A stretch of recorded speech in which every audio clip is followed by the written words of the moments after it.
All right. You're on camera now. How is Peyton doing after his adjustment? Well, we originally came because he had problems with torticollis and reflux, and his reflux has greatly improved. Took about 3 or 4 weeks before we started seeing a difference.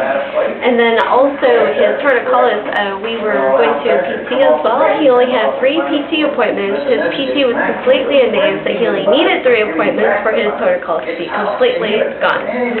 So we're really pleased with the results, and we took him to the urologist because he's had hydronephrosis. Last time it was moderate, this time it's mild, so that is improving as well. Oh, wonderful. Yep. All right. Well, thank you so much.